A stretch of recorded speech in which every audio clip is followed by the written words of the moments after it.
Welcome to the Lifeline, a production of Simply BJE. The goal of this podcast is to build, inspire, and to empower our listeners through conversations on business, leadership, and mental health. We invite you to follow us on Facebook, Instagram, and at www.simplybje.com/The Lifeline. Now, let's tune in for today's episode. Top of the day, everyone. Thank you for joining us for this episode of The Lifeline. We're your host, life strategist, and entrepreneur Bo Powell, social media influencer and owner of the for-real brand Lindsberg Pettway, and yours truly, leadership consultant and mental health advocate Barry J. Elliott. You can visit us at www.simplybje.com and on social media on Facebook, Instagram, and now on YouTube. Today, we have another business owners showcase. And today we're excited to have our own brother, partner, Lindsberg Pettway II, to talk to us about the for-real brand. So good morning, gentlemen. Good morning, fellas. What's going on? Reverend Doctor. Right, and his three-piece. He came intentionally to make us look bad. Hey, I came intentionally just to put on a shirt and tie. I said, if I'm going to be the guest, let me look guest-ish. No, man, slide over a little bit. Let's see that tie, man. That's right, exactly. Okay, I see. He said a shirt and tie. No, just little details, It's not just a shirt and tie. It's a three-piece suit. You got the blue and the orange, and you got the polka dots, Absolutely. Yes, I'm checking you out, man. The mic was in the way. I couldn't really fully see the tie, man. That's elite status right there. So you got to coordinate. You got to coordinate. We took it back to boomerang. Boomerang. Yes, wow. Yes. Wow. Ladies and gentlemen, we like to have fun, so this is a fun show today. This is us. This is us online and offline. Right. So let's dig into it. Lindsberg, first of all, take us back to before the suits. Well, that's probably a long time ago, probably when you were a baby, but before the suits and the sales, you were an educator. But yes. What was it like for you back then, and what did that role mean to you? Well, let's take it back. It's ironic that I have this on because one of my first jobs was working at a men's clothing store when I was 18. So I always liked to dress. I always thought when you put on a suit, you're representing business. So that's just kind of been my own internal brand. But I started as an educator back in 2000. Graduated from Alabama State University with a degree in health education. And I had the opportunity and the privilege to come back to Detroit and work at my church, who had a school, Marvin L. Winans Academy of Performing Arts, under the direction and leadership of the Bishop Marvin L. Winans. It was a charter school, so it wasn't a Christian school. It was a public charter school. So I had the opportunity to start there as a PE teacher. And that was a great experience because I had the opportunity to give back to the students of the city of Detroit, because it was on the east side of Detroit, and the east side can be kind of rough. So I had a lot of students who didn't have fathers. They came from single parents. They were being raised by their grandparents. So I was an opportunity for them to see what you could become. So that's kind of why I chose education, because I didn't see anyone that looked like me when I went through school. And I went through school through Catholic schools. I went to parochial schools because growing up in the 80s in the city of Detroit, my mom didn't want to wrestle with the streets. She didn't want to fight the streets. So she put me in Catholic schools. So that opportunity gave me the chance to get a solid foundation in education. And I wanted to come back to the city and give back to my community. Awesome, man. Yeah, that's incredible. Now, a lot of people wouldn't think about going from teaching to selling cars, but anybody who's watched your content can clearly see how you've been able to merge the two together, right? And really build a brand around that, which has actually served you well. But I'm sure at the time that was not something you expected. At least you shared that with us. So, no. So talk to us. Talk to us about what made you say yes to something that was really kind of unfamiliar to you. Okay. Maybe I'm sure you probably didn't see the correlation because it's two totally different industries. Right. But what made you say yes? And what was it like that first week, man? All right. Our business. I'm gonna keep it for real. And you're my brothers. And you guys have heard this story, but a lot of the world hasn't. So getting into sales wasn't my choice.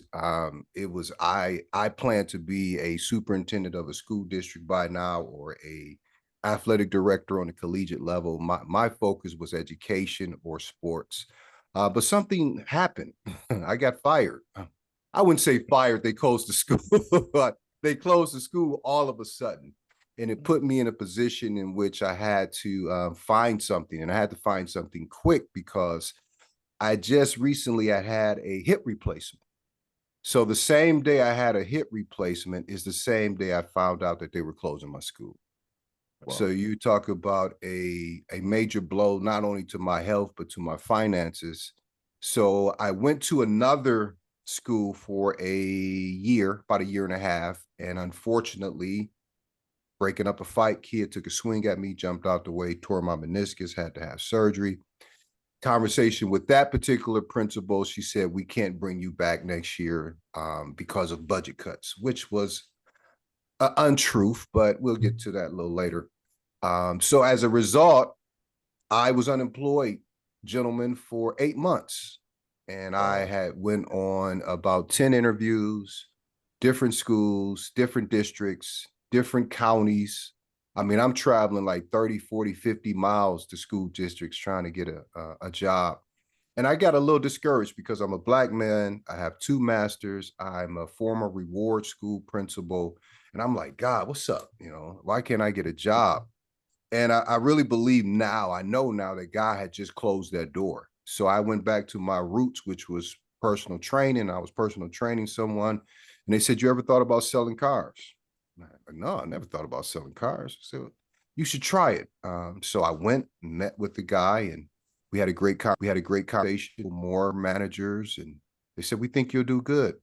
So I said, let me pray about it. And then the next day I gave him a call and I started. And I started March 17th, March 1st, 2017. And as it's been 8 years, and I never thought about being in a role in which I communicate with people, trying to convince them to buy something. But the correlation between education and sales is people. The correlation between education and sales is communication and treating people with respect and finding out where a person is. If I'm teaching a fifth grader, I got to find out what reading level they are on. So if I have a customer who just had a accident and their car was totaled, they're thinking about safety. They're not thinking about horsepower.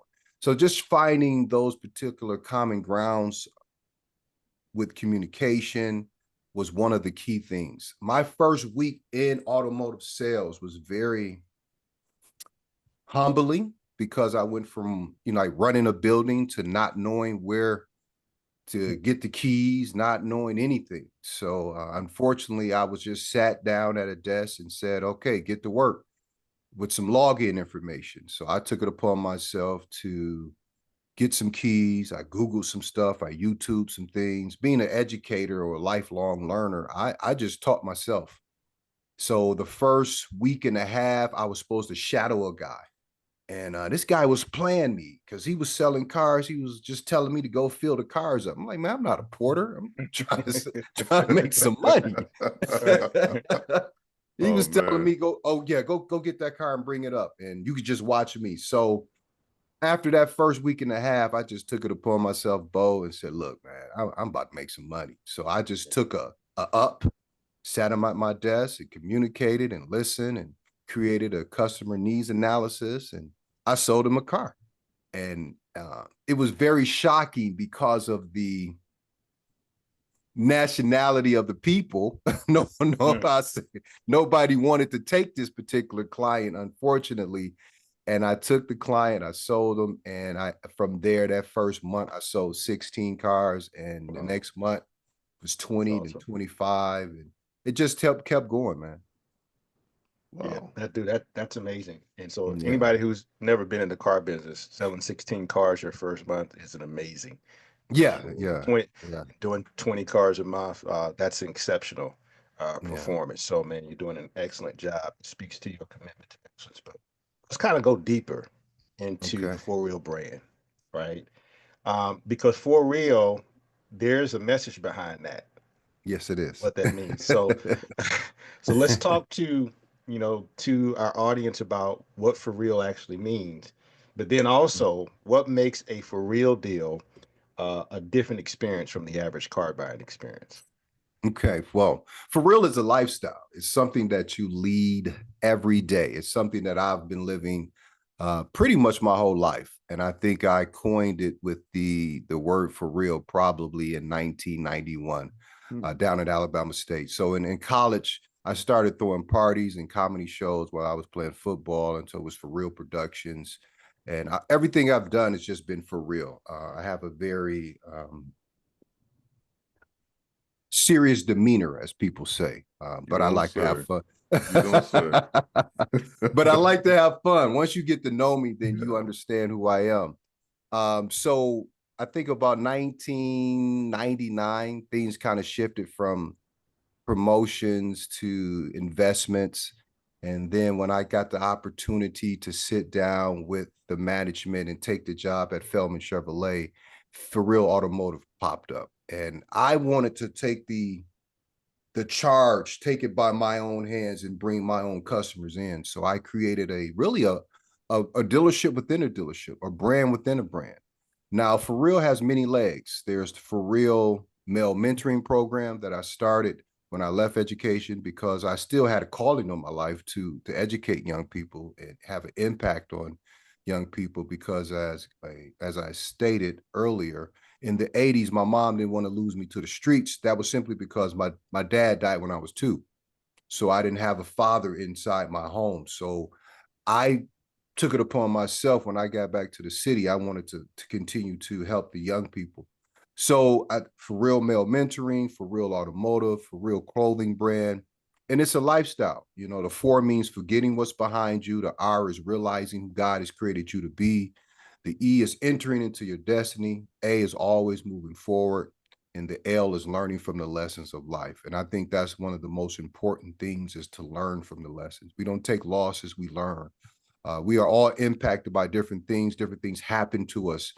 But a great man of God once always told me, get the lesson. Whatever happens in life, get the lesson. Because if you live in a purpose-driven life and your steps are ordered, then God has a purpose in it. So the For Real brand is a brand in which we live. I try to get other people to understand it. I try to get other people to live it by how I walk, my communication with them. I'm still mentoring. I'm mentoring young people. I'm mentoring people on my job.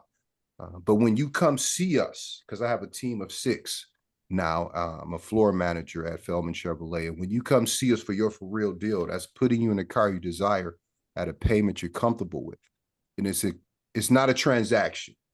That's the foundation. It's an experience where we take into account your needs, why you are looking for a vehicle, and we build a relationship, not just through the sale, but after the sale, service, your cousin's car, your auntie's car, whatever we have within our automotive brand, if we can sell it to you or service it, that's what we do.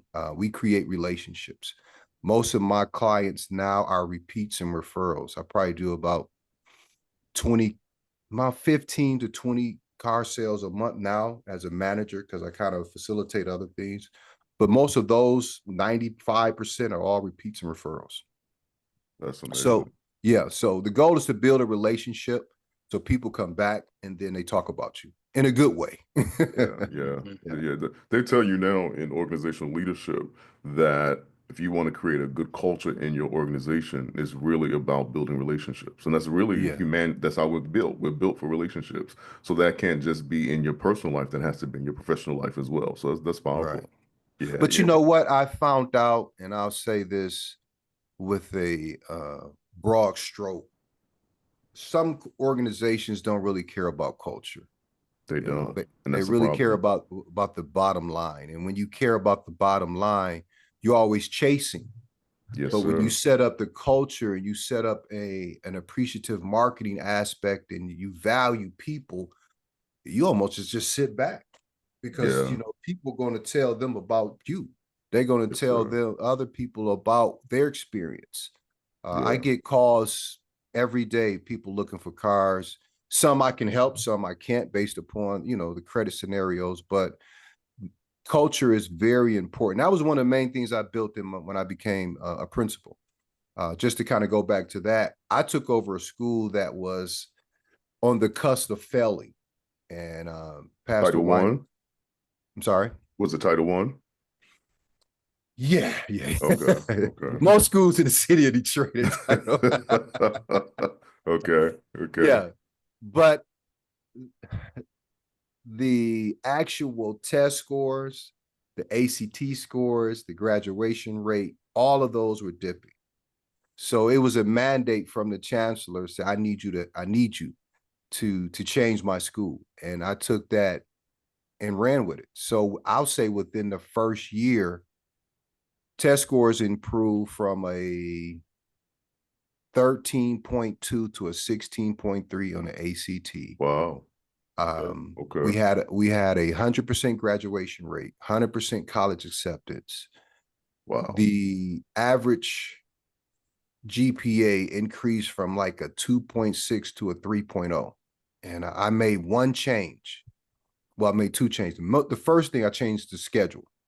And then I tested every student in there on their reading level and their math level. And wherever they were, it was a computer program that we put them on, and we started you. Hypothetically, Barry, this is definitely not true, but if you were at the sixth grade level in reading, that's where you started, and Yeah. you went to that class twice a week to build your strength up in reading. And we did that, and I'll say kids were very embarrassed when I had 9th, 10th, and 11th, 12th graders sitting in one class, and when I came in and wrote on the board 3rd grade. Like, what's that? That's where you guys are reading at, and Wow. I put the truth in front of them, but I said, we're going to change that. So that was one of the things that kind of pushed and propelled the success in education that I had. That's amazing. You said a few powerful things, I think, because context matters. And so you can't treat every case the same.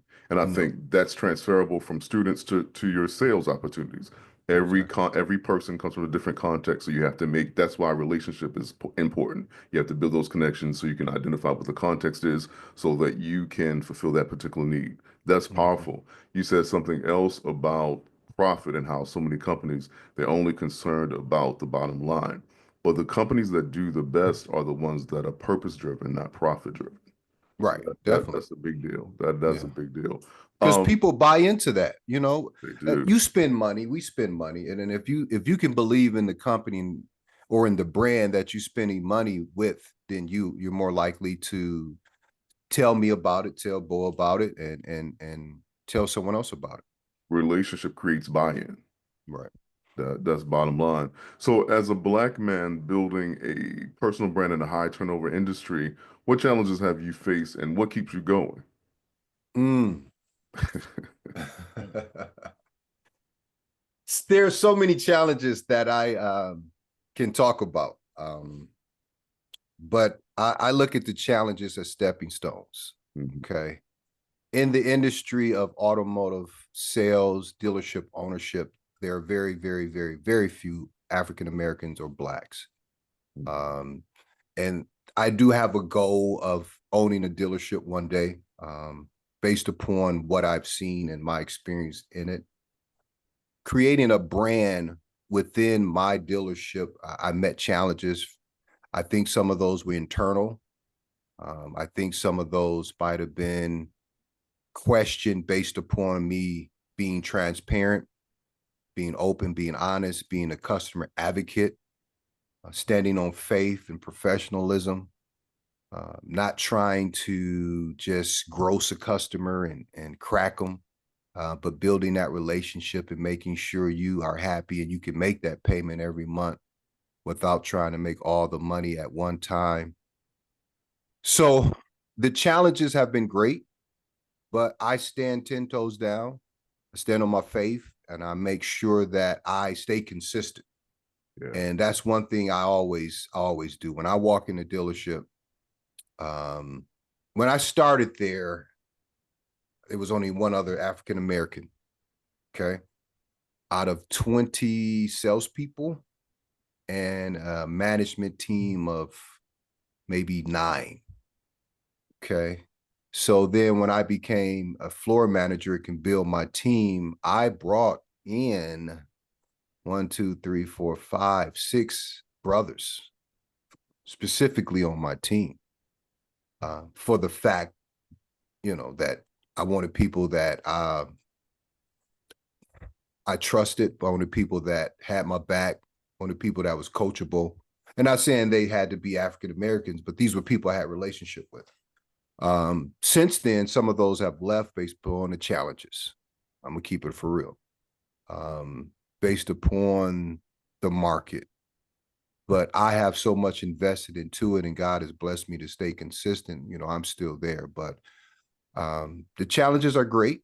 But in life, you're going to have struggles. You're going to have challenges. You just find a way to overcome them. Yes, sir. That's it. Yes, sir. That's what's up, man. Well, I mean, obviously, For Real is established, but it's still expanding too. So talk to us about, what's next for Real Automotive or the For Real brand. I mean, are you looking to mentor, have your own dealership? I mean, what's next for Lindsberg, Pettway, and For Real? Well, eyes haven't seen, ears haven't heard. The bishop comes up. Yeah, I was going to say, I was waiting for it. He got the suit on, so. You know what, fellas? I don't know, man. And I'll say this to all of the people who are over 45, 50. Keep dreaming. Wow. Sometimes. That's such confirmation. That's such confirmation, like literally. Yeah. This morning in prayer, the Lord told me, don't stop dreaming. Literally. Yeah. Wow. And we get to a place as men, and we have I don't know if we have a schedule, but we have these things, and I should be here by here. I should be doing this by this. And I got to the point where I got kind of complacent, even within what I was doing the last 4 years. And because of challenges, because of those challenges that I was facing. But don't stop dreaming, because when you walk in your purpose, God will open up opportunities and doors. So right now I'm working on a automotive sales mentoring program where I can share with people what I did, how I did it, how I grew a business organically from treating people with respect, being transparent, using social media. It's just a couple different things that I'm working on now. It's a 10-week program, but the team I'm working with, we have condensed it down to a 6-week program. So that's the main thing I'm kind of working on now, to get that out and to share that with the people. Another thing is the For Real athletic wear. We're working on that. Gentleman, my son just got his first offer. Congratulations. Yesterday, awesome. man. Yeah. So awesome, man. So he's excited. It's a smaller school, but they want him, and they're putting some money behind him. So we're excited about that. And then so kind of giving back to the community through my sons. That's another aspect of it, and really opening up opportunities for speaking through this platform, helping people with mental health, leadership, and entrepreneurship. And just, I don't know what God has next. I'm really open, but as I go back to my first statement, keep dreaming, because I'm dreaming, baby. So you're not too old. Absolutely not. Absolutely not, man. You gonna say something, Barry? It's just amazing, because yesterday I was talking to my therapist, and I said to my therapist, I said, one of the things that I started looking at, I realized in myself, is that I have an unhealthy preoccupation with time and timelines. And so when you get to a certain age, you realize, you don't have as much time as you once had. So you become more time conscious. And so, but that's good to realize that. But if it becomes an obsession, it can become a hindrance to your progress, because you're making rash moves, or you're paralyzed by fear, or your brain or your mind becomes cluttered with a whole lot of scenarios that are not real. You become paranoid and things like that. So between that that realization and then what you just said, which was confirmation, just really it was necessary. I needed to hear that this morning. It was confirmation. Yeah. We definitely can get caught up on what's next. I got to do this, I got to do that. Yeah. And then you look at keeping it for real. You're looking at the bank account and it's not matching the vision. Yeah. And you're still pushing you still got to keep going. Sure, Because keep if God going. gave you the vision, He'll give you the provision. Yeah. Yeah. See, I think that preacher wanted to come out, man. Come on. Listen. That's I'm hanging amazing, around man. two preachers, man. That's what it is. Hanging around you guys. Yeah, yeah. Bo's You the know, preacher. so okay, we ain't gonna get into that. You know, since He's- we on He's live. God's preacher. I mean, Bo's God's preacher and teacher. since we're recording, but I'm gonna get you afterwards. Right. But man, this has been amazing, and just a blessing to be able to showcase, you know, what God's doing, what God has done, and even what's in store, man. You prophetically spoke. Eyes haven't seen, ears haven't heard, neither has it in the darts of man what God has prepared for you. But the Spirit knows, and He will reveal soon. But before we close out, as we like to do with all our guests, we want to give you an opportunity. If you haven't seen Lindsberg and his content, you know, I don't know if you're on social media. You probably ain't on social media. You're probably new to it. But he has some great content. So tell our listeners how they can access you, see you're on social media all across the internet if you have a website. But also, um, dang, I forgot what I was going to say. But yeah, just tell everybody how they can find you.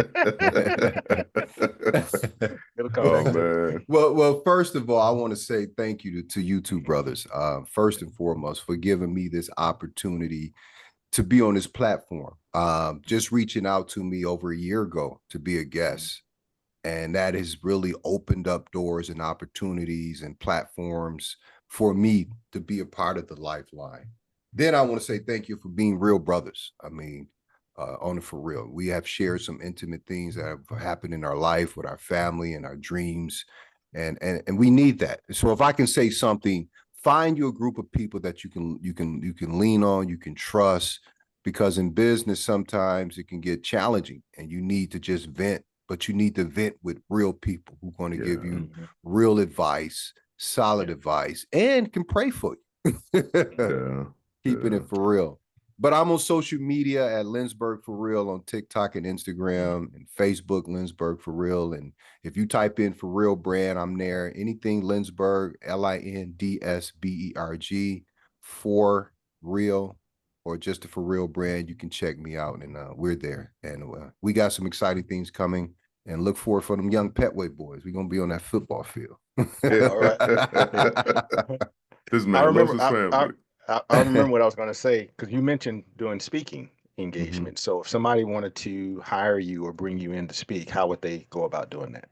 You can reach me at forrealauto@gmail.com, or, you know, on social media, I have all my information on their pin site. I would love to come have an opportunity to share with you.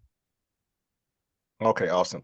So, well, this concludes another episode of The Lifeline with your host, BJE, Lindsberg, Pettway, and Bo Powell. Don't forget to check us out at www.simplybje.com/The Lifeline. And we're also on social media. Look, we're on a mission. We want to bring light and life into your household. So join us and let us hear your feedback, because it's all about bringing life to you on The Lifeline. Y'all take care. Thank you for listening to today's episode with host, business expert, and life coach Bo Powell, social media influencer and entrepreneur Lindsberg Pettway, and leadership coach and mental health advocate Barry J. Elliott. Join us next week for another impactful conversation on The Lifeline. God bless.